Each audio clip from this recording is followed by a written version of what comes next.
आज एक लिस्ट बना रही थी उन कारणों की जिस वजह से prelim stage UPSC civil services examination की इतनी ट्रिकी मानी जाती है।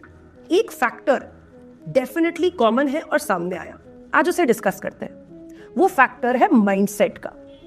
माइंडसेट कैसे? 60 के ऊपर अटेम्प्ट करने की बहुत लोग कोशिश नहीं करते या नहीं कर पाते।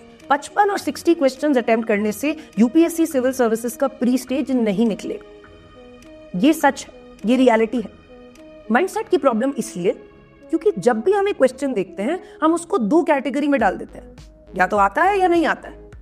और अगर वो नहीं आता है हम उस पर सोचने की कोशिश भी नहीं करते। हम नहीं देखते कि उसकी ऑप्शंस में एक पॉसिबिलिटी है, उसकी वर्डिंग इस तरह से है कि even if we don't know the answer we can reach the answer. यही डिफरेंस है उन लोगों में जो कट ऑफ क्लियर करते हैं और जो नहीं करते। टॉपर्स को भी 40 से ऊपर डायरेक्ट क्वेश्चंस प्री में नहीं आते। The idea is to go beyond. इस माइंडसेट का प्रॉब्लम समझते हैं कुछ क्वेश्चंस के एग्जांपल से।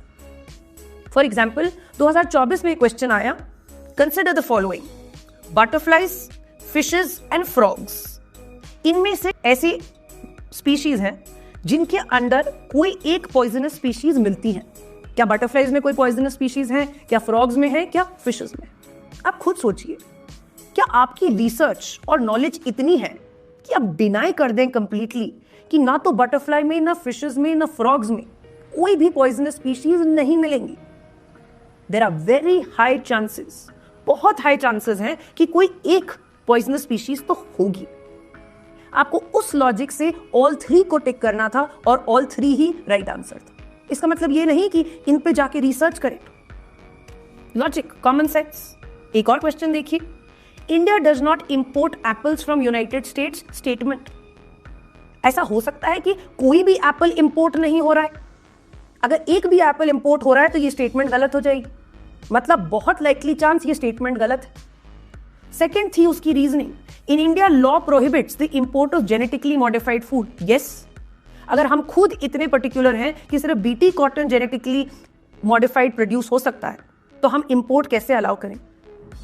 एनीवे, अगर पहला स्टेटमेंट आपने इनकरेक्ट पकड़ लिया तो एक ही ऑप्शन बचता था, वो था ऑप्शन डी। इसको एजुकेटेड गेसेस की तरह यूज करें, ये रेकलेस रिस्क नहीं है।